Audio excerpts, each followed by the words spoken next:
Mesdames et messieurs, bonjour et heureuse de vous retrouver à nouveau sur Une Minute dans le Monde. Mercredi 13 mars 2024, le Nigeria a annoncé la décision de lever ses sanctions contre le Niger. Le géant ouest-africain rouvre ses frontières avec son voisin sahélien dès ce jour et met également fin aux sanctions d'ordre économique.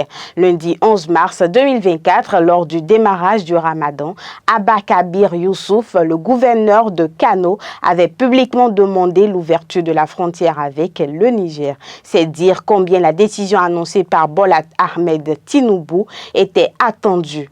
C'est en effet la présidence nigériane qui a détaillé les sanctions prenant fin dès le mercredi avec, en premier lieu, la réouverture des frontières terrestres et aériennes avec son voisin. Les contraintes économiques sont également tombées, comme les transactions commerciales. Les axes Kano-Maradi, Kano-Zinder et Maiduguri-Difa ont toujours pesé dans les échanges transfrontaliers entre les deux pays, notamment sur les produits agricoles et le bétail que le Nigeria importe beaucoup du Niger. Pour l'instant, les autorités du Niger adoptent la même attitude qu'en février et n'ont pas réagi officiellement à cette annonce. La Guinée, qui tournait au ralenti depuis 2 semaines sans gouvernement, s'est dotée d'une nouvelle équipe avec 29 membres, dont 6 femmes. Plus de la moitié sont des inconnus, tous de l'administration, les partis politiques ayant été ignorés.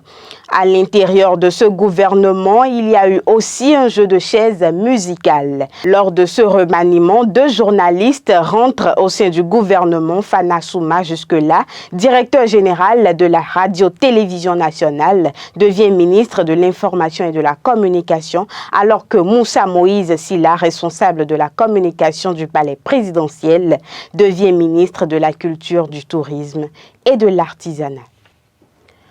Au Rwanda, Victoire Ingabire ne pourra pas se présenter à la présidentielle du 15 juillet prochain après une décision du tribunal émise le mercredi 13 mars.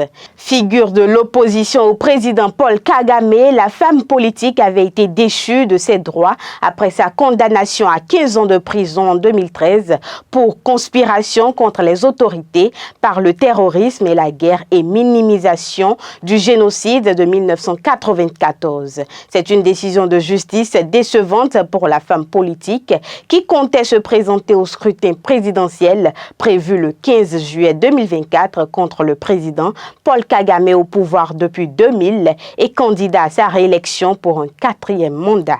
Une occasion manquée pour le Rwanda, affirme-t-elle, de faire des avancées significatives vers l'établissement d'une véritable démocratie. Pendant une audience en février, le procureur de la République avait déjà requis contre la réhabilitation de Victoire Ingabire, qui, selon lui, avait notamment poursuivi des activités politiques après sa libération. Faits divers pour boucler cette session d'information. En France, un homme, la trentaine environ, a assassiné sa concubine dans l'espoir de se mettre en couple avec une femme qu'il n'a jamais rencontrée physiquement. Il avait en fait été appâté par un cybercriminel. Se faisant passer pour une commerçante vivant à Brest en Bretagne, l'homme caché derrière le faux profil est en réalité un escroc qui a déjà réussi à soutirer 2000 €, soit environ 1,3 million de francs CFA à sa victime. L'auteur du compte fictif est localisé en Côte d'Ivoire selon les premières investigations publiées par le site de la chaîne de télévision française CNews. L'affaire a éclaté suite à l'interpellation de l'assassin qui est en même temps victime du cybercriminel. Il a été déféré le mercredi en vue d'une mise en examen. Selon le communiqué de Guirec Lebras, procureur de Boulogne-sur-Mer, celui qui est soupçonné d'avoir tué sa compagne le 28 janvier dernier a reconnu les faits.